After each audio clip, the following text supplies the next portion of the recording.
Okay, so I just hit record. I think it's recording. So welcome everyone to Preservation Connecticut's Talking About Preservation. This week's episode is Where is the Money? Part 2, where we want to focus on the Historic Homeowners Tax Credit Program. I'm Jane Montanaro, the Executive Director of Preservation Connecticut. Preservation Connecticut is the statewide nonprofit historic preservation organization. We were established in 1975 by a special act of the Connecticut General Assembly. And we are the statutory partners with the State Historic Preservation Office. Staff members from Preservation Connecticut on the call today are myself and two of our circuit riders, Brad Scheid and Stacy Vero. And our office is located in Hamden, Connecticut, and this is our home base, the Eli Whitney boarding house for single working men, located on Whitney Avenue in Hamden, right on the Hamden-New Haven town line. So we've been doing these programs as an effort to continue our mission during the COVID period, and we're working remotely from home. Our mission is to preserve, protect, and promote the buildings, sites, and landscapes that contribute to the heritage and vitality of Connecticut's communities. And part of our mission is education of all of the great programs that are offered through the State Historic Preservation Office and programs that our organization holds as well. And we like to use this opportunity to reach out to the public and discuss preservation topics that are timely and issues that are happening in your community. And this program will help bring all the members of the field together. We can bring you an expert from our staff and experts from our partner organizations around the state. And today we're happy to have Mary Falvey as our guest speaker from Hartford Preservation Alliance. And we also have on the call Julie Karmelik from the State Historic Preservation Office, who can back us up with answering some tax credit questions. And most importantly, we want to have this as a discussion for all of you, as an opportunity to ask anything you want to know about the Homeowners Tax Credit Program, and if there's anything else on your mind as well about historic preservation. We're here to help. So with that, I'm going to turn it over to our circuit rider, Stacy Vero, who will walk us through the Historic Homes Rehabilitation Tax Credit Program that the State Historic Preservation Office offers. And you'll have to unmute yourself, Stacy. I think I'm unmuted. Can you hear me? There you are. Okay, good. So thank you for joining us. We had hoped to have Erin Fink, who is the administrator of this program, with us today, but we contacted her, frankly, a little bit too late. So she's busy administering the program right now. And so we're going to run through it. This is some basic information. We encourage you always, if you do have questions, to contact Erin, and we provide her information at the end of this. So the Historic Homes Rehabilitation Tax Credit Program is designed to encourage new homeowners to purchase historic buildings and to assist existing homeowners in maintaining or rehabbing their homes. So the program provides a 30% tax credit of up to $30,000 per dwelling unit, and the number of units ranges from 1 to 4 within a building. So once you go higher than 4, you're out of this program. And one requirement of the program is that one of those units must remain owner occupied for a period of 5 years. So to be eligible for the program, the building first must be listed on the state or national register of historic places. All proposed work must be reviewed by the SHPO prior to the start of construction. That's important. No work that is completed prior to approval of the Part 2 application is included or will be included. So a minimum of $15,000 in qualified rehabilitation expenditures must be incurred to qualify. And the qualified rehabilitation expenditures are the hard costs that are associated with the rehabilitation project. Site improvements, soft costs like an architect are not included in that program.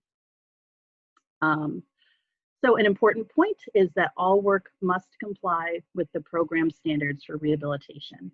And Julie, who is on this call, provided a wonderful video a few years ago, and we have a link to that in this presentation as well. And she goes over what exactly those program standards for rehabilitation are. Now, an important point that many people don't understand is that this isn't a tax credit that's given directly to the homeowner. It's a voucher, and that is used by a C corporation with tax liability that's defined under the Connecticut General Statute that you see there. So there is a lot of regulations that are descriptive that you can find on the website, at the SHPO website. So you can figure out if you know of a C Corp that would be able to help you out in getting that voucher. The majority of the project must include work that preserves the historic building fabric. That's the whole point of the program, and or the character defining features. And again, a few years ago, the SHPO created a policy statement, which if you click on the link here, you'll be able to read. Next slide.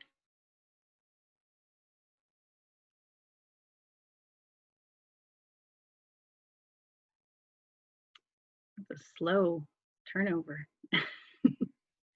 So the application process is 4 parts, and it's important to understand that the review period takes 30 days. So at least 30 days. So build that into your project timeline. Don't be surprised by that.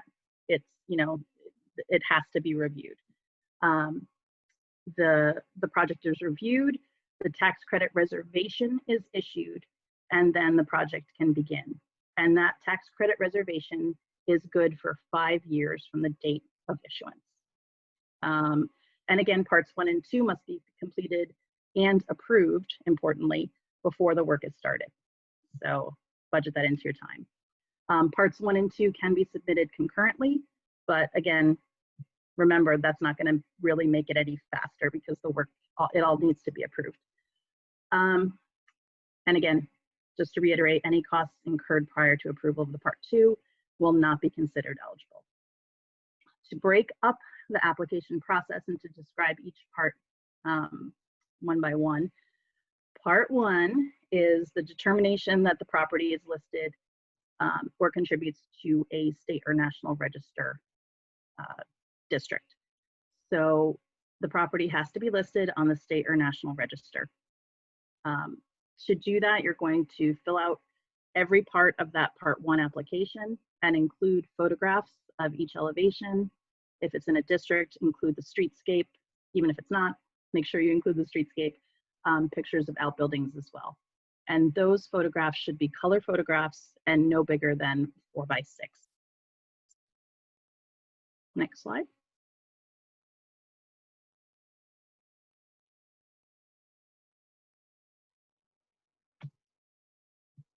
So Part 2 is where you are going to set up your work plan. It's called the Certification of Proposed Rehabilitation Work. The detailed work plan takes place in Section 5 of this portion of the application. And as Julie described in her video, it should include a very detailed description of what is going to take place and what is there now. So describe the exterior work, beginning with the roof and going down to the foundation, and then move into the interior, and then describe the work that will take place beginning in the basement and then moving up to the attic. All of this should be accompanied by photos and drawings. Now, Julie, you can correct me, but I don't believe they need to be drawings by an architect, but they do need to be clear enough for the SHPO to be able to make their determinations. Is that correct? Yeah, yeah, that's correct. Nobody has to, we don't require anyone to hire an architect, but you know, if we request floor plans, you know, if they're going to be moving walls or rearranging floor plans in some way, we might ask for some kind of, you know, rudimentary floor plan that even a homeowner can put together. So Okay, good to know. Thank you. Mhm. And there needs to be a budget that is presented, and that needs to be based on contractor estimates. And an important thing to note is that the budget is going to be firm. So this can't be changed. The reservation is going to be set, and you can't increase it. So make sure that your contractor understands the standards and understands that this budget can't be increased, but they have to be, you know, valid estimates. So just make sure you trust your contractor is the moral of that story. And then be specific about what is currently there and what you will be replacing that material or, you know, like wall covering, not wall covering, but, you know, if say you're putting in electrical, you need to understand that you're going to be replacing early knob and tube with what. So just very, very specific, maybe things you don't even think you need to write out. You just include everything, and include additional photos with this part of the application. Next slide.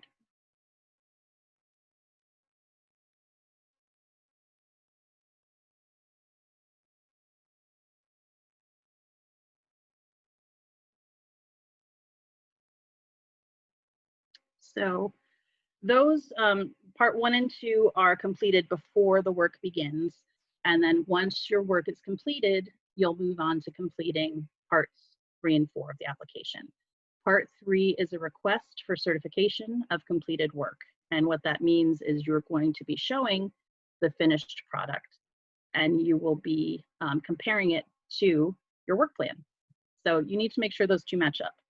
And so part of that process is providing photos that mimic the photos that were provided in part 2. So, you know, show a window, show the same window after it's been rehabbed or restored.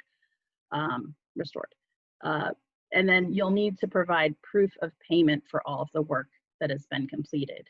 And that can take place in the form of canceled checks, bank statements, credit card statements, or contractor invoices, but they should be marked paid in full and signed by the contractor in blue ink. And just, you know, use common sense. Anything that you think would be valid, try to gather as the process moves along. And then this document will determine the value of the tax credit. So the value of the reservation, it will be either the value of the reservation that you received in part 2, or 30% of the actual expenditures. And examples of this are provided in the videos that Julie has made, but we can talk to you about that if you have questions. And then finally, the request, part 4 of the application is the request for issuance of the tax credit voucher, and that is issued to a qualified C corporation. It's not issued to the owner or anyone who meets the tax liability qualifications that are outlined in the regulations that are posted on the SHPO website. Next slide.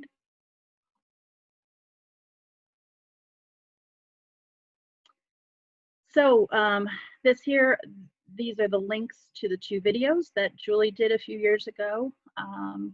One is how to complete the application, and it's very thorough, and another goes into detail about the program standards.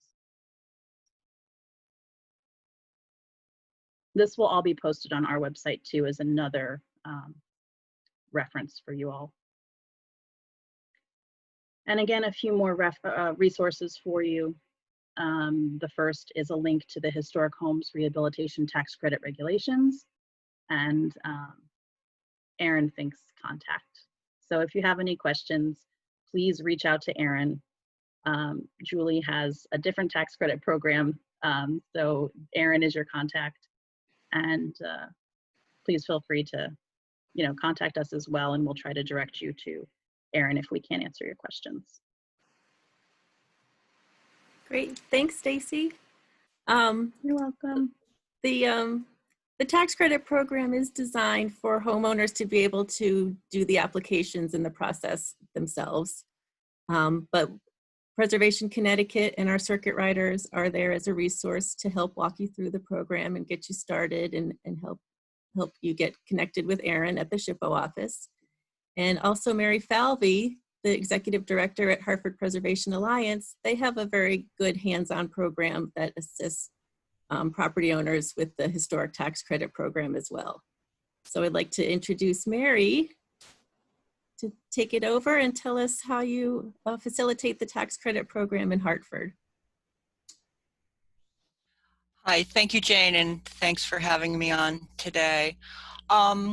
So in Hartford, we have a wide range of historic houses. The vast majority of our housing stock would be considered historic. Approximately 20% of the buildings in Hartford are actually listed on the national and or the state registers. So it's a lot for us to work with.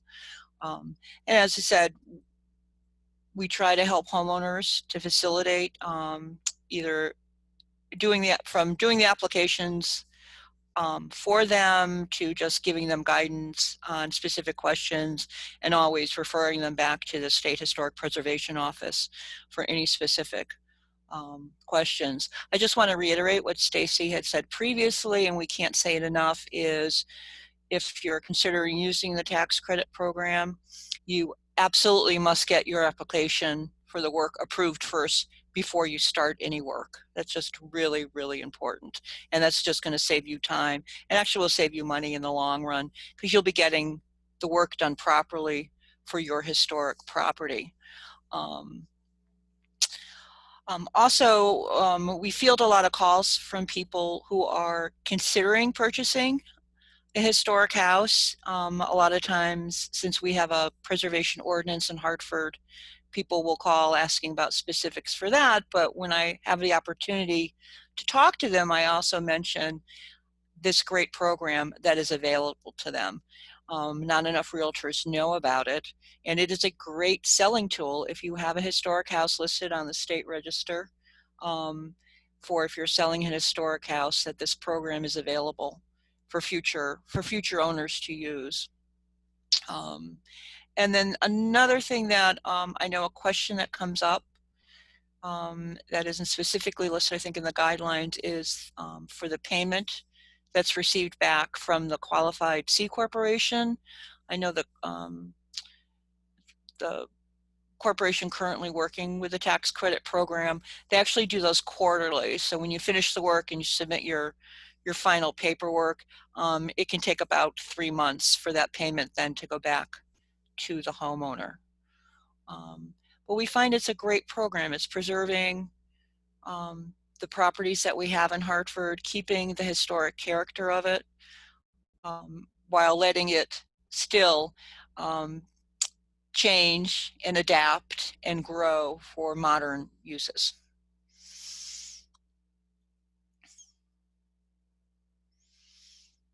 Great, thank you, Mary. You're welcome. Approximately how many inquiries do you receive at Hartford Preservation Alliance? Ooh, good question. Actually, the phones have been, since COVID, we've been really, really busy. We've been getting a lot of phone calls. Had a lot, people are doing a lot of work on their houses, which is great. So I think our last Preservation Commission meeting, we had 13 projects on the agenda that night. So, but I generally get like between, I would say 2 to 3 calls a week. And what are the resources that are easily accessible to homeowners to find out if their property is listed on the state register or national register? Is that on your website or the City of Hartford?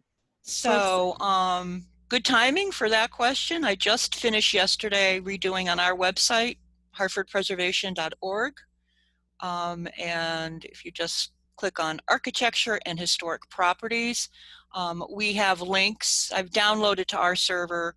There are links and photographs to all of the National Register and the State Register nominations for the properties in Hartford. So we have a little over 5,300 properties. I want to say they're in 53 districts, but all that information has been updated and is easily accessible for Hartford.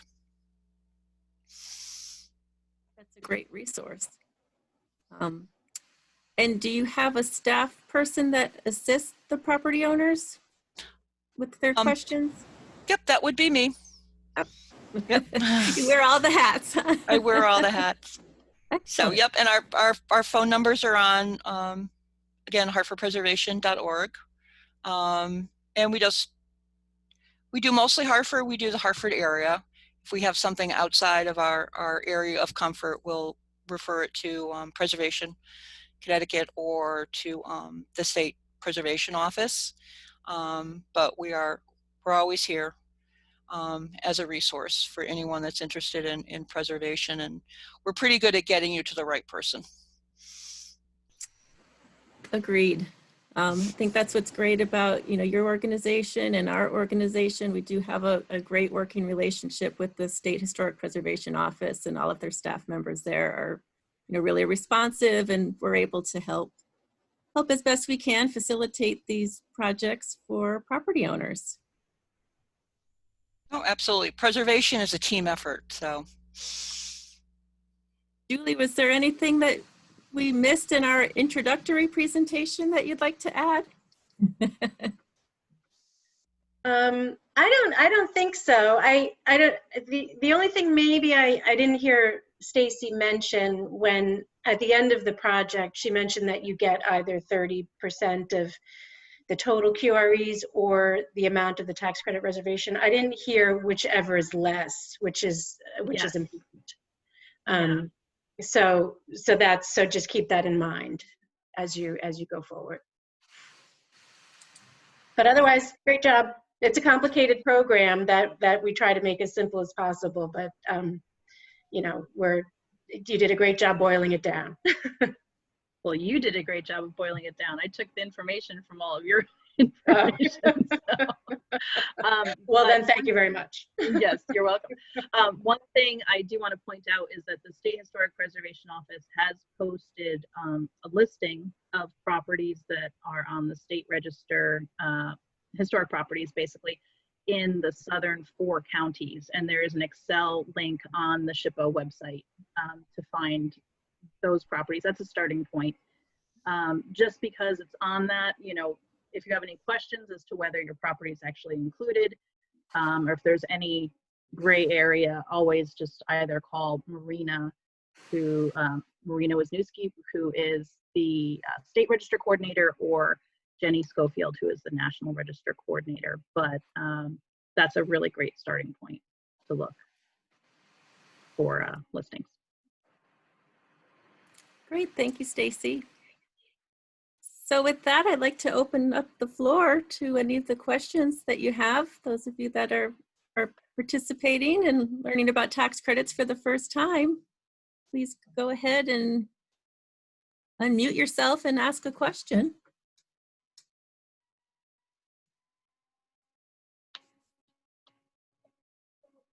I do have a question. I guess I'll kick things off. I actually have 2 questions. So I'll ask one and then I'll also say the other at the same time. And I'm not sure if it's Stacy, Mary, or Julie who can answer these. But my first question is, I wanted to just get a little bit more detail about how the homeowner was receiving the historic homeowners tax credit. I just want to understand that process a little bit better, because wearing my chairman of the Historic District Commission hat here in Norwich, I promote the program, but I just want to make sure that I'm clear on the details of how the homeowner gets the benefit. And then my next question is just, I guess this is for Julie, what other tax credits are available for other projects and initiatives? I don't want to take over this program, but I'm happy to answer both questions if you want me to. Okay. All right. So I'll start with the first question. The process by which the homeowner gets the financial incentive, it depends on the path the homeowner takes to sell the voucher. As Stacy mentioned, it is considered a corporate tax credit, so it's not intended to be used by a private homeowner. The intent is for the credit to be sold to a corporation that would then use it to offset their state income tax. Now, you can do that a couple different ways. You know, if you're a homeowner and you work at UB, for example, or you know, any other major corporation that would fall under those Connecticut general statutes, you can sell it yourself. That's a possibility. I don't think I've ever had a homeowner do that, but that's out there. You can also work through a broker, and we do have a brokerage firm that specializes in selling these tax credits, not just the homeowner's tax credits, but all tax credits, because as I'll get to in a minute, the larger state tax credit operates very similarly. So you can do that. That's a path. And what the broker does is bundle credits. So they'll acquire credits from various programs and homeowners, put them together to get an aggregate amount that they would then sell to a corporation. And once that corporation purchases them, the money goes to the broker. The broker then sends, you know, it either cuts a check to the homeowner or a check is delivered to the homeowner from the corporation, however they work it out. So that's how that brokerage piece works. You know, obviously though, if you go through a broker, there would be a brokerage fee, and very often a corporation will also pay a reduced amount. So if you've earned a $5,000 credit, you might see a check for $3,500, for example. The third option, which I would say about 98% of our homeowners do, is sell their credit to Eversource Energy. Eversource Energy has been investing in the program for about 10 years now, and their process is similar, as Mary alluded to. But the SHPO office, at the request of Eversource, serves as that kind of liaison or broker, if you will. What we do is similarly, we bundle the voucher on a quarterly basis and then send them to Eversource for payment. And then as a result, the check to the homeowner comes directly from Eversource to the homeowner. We don't get involved in any of the financial transactions whatsoever. We basically just hold on to these forms until it's time to send them. You know, having said that, we do, you know, we try to stick to a quarterly calendar on the quarterly calendar basis for these submittals. But with COVID-19, you know, we had planned to send a submission to Eversource in March. We'd done one in December. We were going to do one the end of March. Things, you know, kind of fell apart. Nobody was working in the office. Checks weren't being cut. Nobody was accepting any mail.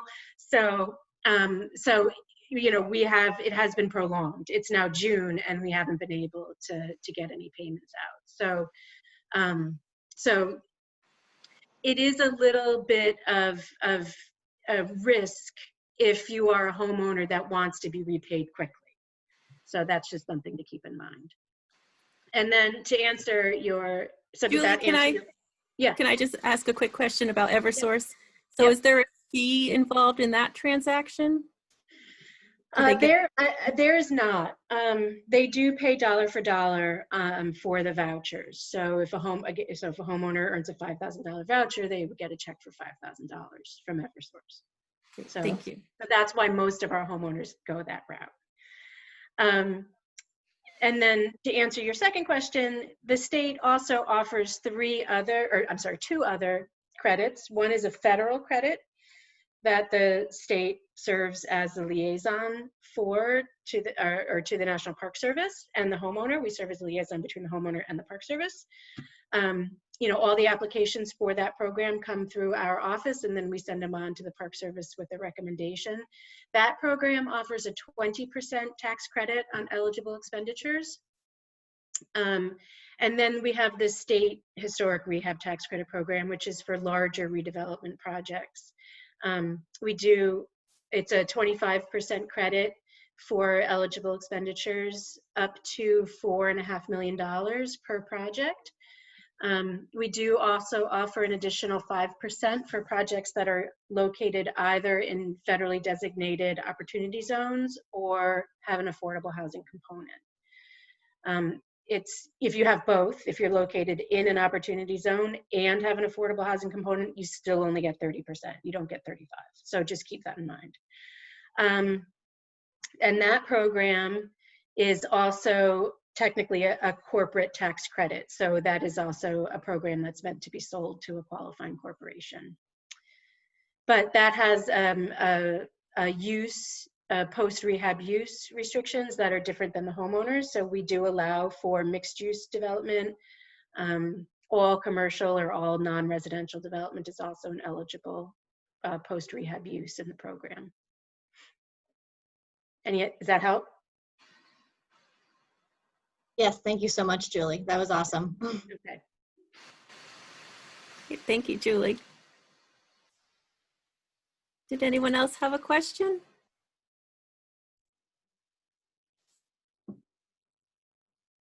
Hi, this is Melissa from the Clarkins Family Association. We just bought the house down in Norwich. And so I'm looking at the requirements. Let's see.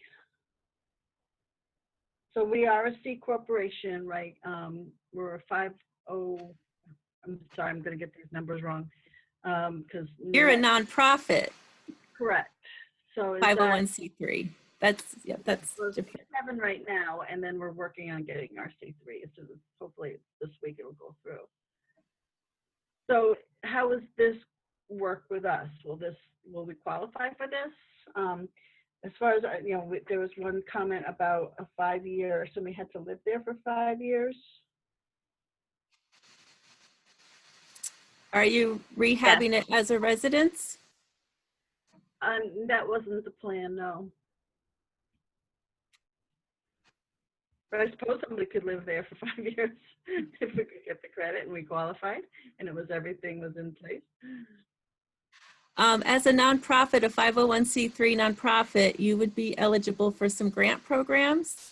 Right. And depending on what the use is that you end up doing with the property, you may be eligible for a different tax credit program, not the homeowner's tax credit program.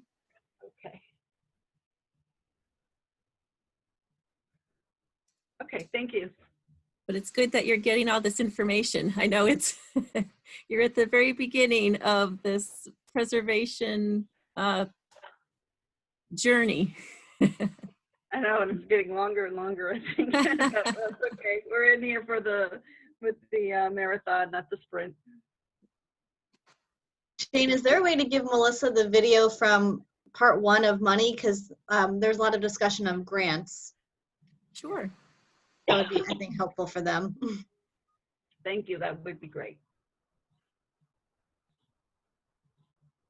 And you can always use one of our circuit riders to, come out and meet with you and sort of go through the whole gamut of what you're looking to do. Right. We actually did have an appointment last week, but the weather didn't cooperate, so we're hoping to catch up sometime, probably next week.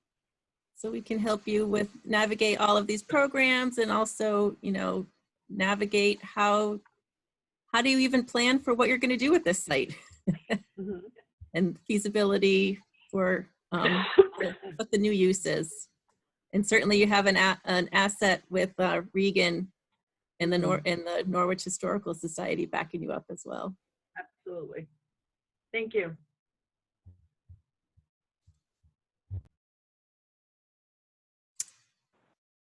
Anyone else have a question? I'm not sure if you could hear me. Could you hear me okay? Yes.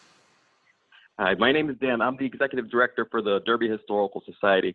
I just want to thank you guys for a very informative and wonderful Zoom meeting. I can't stay on much longer, but just want to give my thanks, and I look forward to learning more and even pursuing listing my own personal property on hopefully the National Register. Great. Hi, Dan. Thanks, Dan. Hi.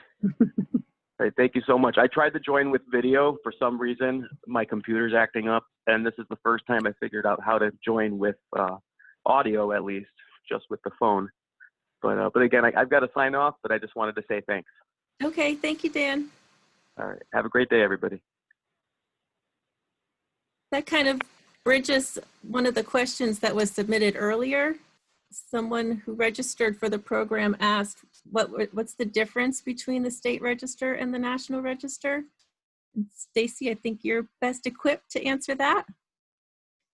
Well, you know, Jenny and I have had the conversation because she and Marina have come to agreement on that. There's been many, many years of debate over what the difference is between the state and national register because the criteria are the same. And for the state register, there is no 50-year rule.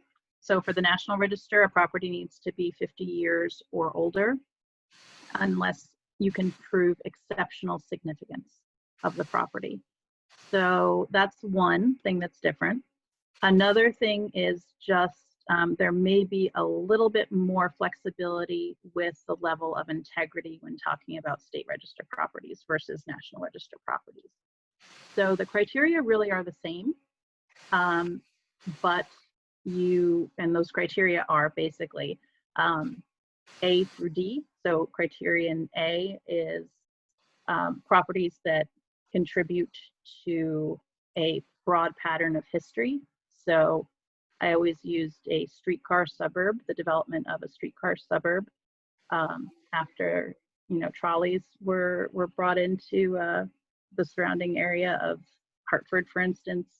The West End developed, and that is an example of that. So that would be eligible under criterion A. Criterion B deals with people or events that have had an impact on the history of the local, state, or national. You know, it can be listed at the local, state, or national level of significance when you're talking about national register property. And obviously, you're not going to have a nationally significant state registered property. I don't think that's ever happened. But so that's another difference. If something really has a major impact and the history is very significant nationally, you would, even maybe if the integrity wasn't as great, list it under criterion A because it has that national significance. And then criterion C is really the quality of the architecture and the design of the property or the resource. And then criterion D is the potential to yield additional information. So we tend to dump that into the archaeology category, but it really is just the potential to yield additional information through either excavation underground or additional information in the building itself. So those are the criteria. And the main difference is really the 50-year rule and that level of integrity. And I would double check that with Jenny, but that's what we've talked about most recently. And both listing on the state register and national register are honorific listings, and by themselves, they don't have any regulations or requirements for the property owner to do anything or have a review. Right. And because a property is listed on the National Register, that doesn't necessarily mean you are any more eligible for something like the Historic Homes Tax Credit Program. Listing on the state register is what triggers that eligibility threshold. So that's something to keep in mind as well. Should also add that anything listed on the National Register is automatically on the state register. People get confused, thinking they got to do two, but they don't have to. And if you're listed on the state register, it doesn't mean you're on the National Register. Correct. So. And of course, as I was saying those words, that there's no regulation, then I saw Mary Falvey's image on my screen. So, you know, the city of Hartford has a preservation ordinance. So those designations do have significance in the city of Hartford. Mary, could you just tell us a little bit about the ordinance and how that works with state and national register properties? Right, and there's also town-wide, citywide ordinances now in New Britain and Milford. So basically how it works is rather than having an individual local historic commission for each historic district in Hartford, all the properties in Hartford that are listed on the state or national register of historic places fall under a preservation ordinance where we have a historic preservation commission set up a lot like a planning and zoning commission, planning and zoning appeals commission. And it's really very simple and it's really easy to work through. If a property in Hartford is listed on the national or state register and the homeowner or property owner is going to be doing work that requires a building permit and is visible from the street, then they need to follow the Hartford preservation guidelines, which were set up along the standards of the Secretary of the Interior and the state guidelines. So, and if someone is, for example, you know, it doesn't, you don't require a building permit to paint your house, so you don't have to get a commission approval for that. If a lot of times we see people are repairing or replacing front porches, then it's simply use the same materials or replace it with similar materials and the same design. There's no problem. And there's a whole list, again, if you're doing like to like, that the planning staff actually can approve the work to be done without it. You have to wait to go for a whole Preservation Commission hearing. And the two things that are excluded under our ordinance is fences. Fences just have to follow standard zoning regulations, and paint colors. We will never tell you what color to paint your house. But we've had it in place a little over now 10 years, and it's been working very, very well. Great, thanks, Mary.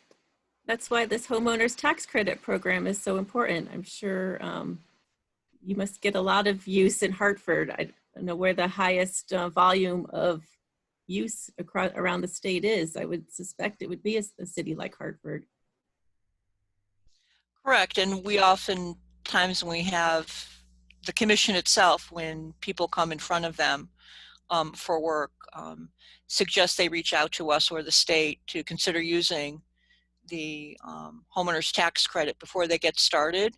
So it allows them, you know, the whole point of this tax credit too is that it's giving homeowners the resources to keep the historic character of the property. So it's a great alternative to, for example, the homeowner's tax credit can be used if you need to paint your house. So rather than switching to vinyl siding, we have homeowners that use the tax credit for that purpose, and then they've reused it again in another 10 years. Again, so it's not a one-time, you know, it's not that you use your tax credit once and you can't use it again.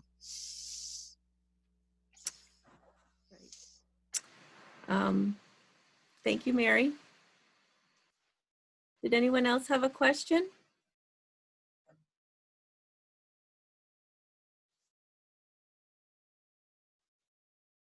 I know the circuit riders, we frequently get calls from homeowners looking for assistance, and circuit riders are every day talking with property owners about the tax credit program. And as you know, private property owners, there aren't any grants available. So the financial assistance is really through this, this great tax credit. And that's why we're making every effort to promote it through this program today and through all of the calls that we receive.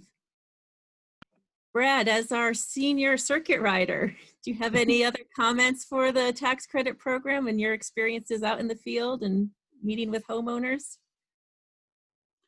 No, not really. I mean, I think we covered a lot of the key questions, which I get a lot of questions about whether an architect's needed. Julie did a great job explaining the transferability of the credit, but it does get a little complex for a lot of homeowners. But it's done. The program does function, it does work, and homeowners do figure it out. We're here certainly to help, but Erin is a great resource as well. We're all in this together, and we're just trying to figure it out. But it has some complex questions that come up. But I think the transferability and am I eligible?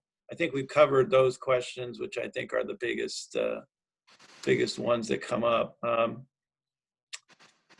So, I think I can't think of any other question that really comes up outside of what we covered. Great. Thanks, Brad.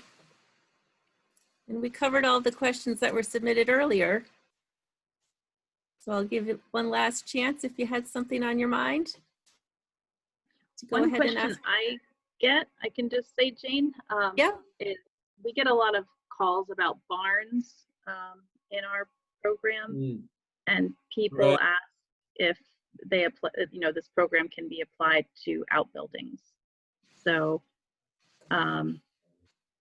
we say no, but we do try to encourage them to sort of offset the costs of any work that they need to do on their house. We still promote it to try to encourage them to make any changes to their house using the program, and then maybe invest that money that they're saving into the barn. So Actually, if I could just provide a small point of correction. We do allow for work to outbuildings, provided work is being done to the main house. So, and most importantly, provided the outbuilding contributes to the significance of the historic resource to the house. So that's really helpful. We get a lot of people who have detached garages, that were built at the same time that the house was built, and they are very similar. They complement each other, and they need a new roof or whatever, and the program will cover that. And barns likewise, but it's not a barn program as you pointed out. So work has to be done to the main house.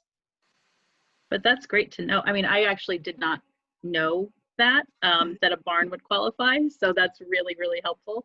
And that's something that we'll absolutely share with people moving forward. So thank you. Sure. I have one last question. Just it popped into my brain. Is there like a flyer that at least kind of briefly outlines some of these tax credit programs, specifically the historic homeowners tax credit? Because I'd love to leave it in our building department for them to advertise to people who come in looking for permits and then complain about the cost, and then say, oh, well, hey, there's this awesome program for you to to utilize. So I didn't know if that was available anywhere. There is information on the SHPO website, and we can pull something off for you from there. Regan, we do have flyers that we bring to, or at least we did bring to our public information sessions. Yeah. I can, Alyssa Lozapone put them together, and I think I have one from her. Yeah. Yeah, and I don't know if Erin has located the file yet or has picked that up, but Okay. But I would check with her Okay. because there is something out there for sure. Okay, great. Yeah, I've got the file that Alyssa did, gosh, a couple years ago now, but now it needs to be updated with Erin's information and all that sort of thing. So, okay, great. Thank you.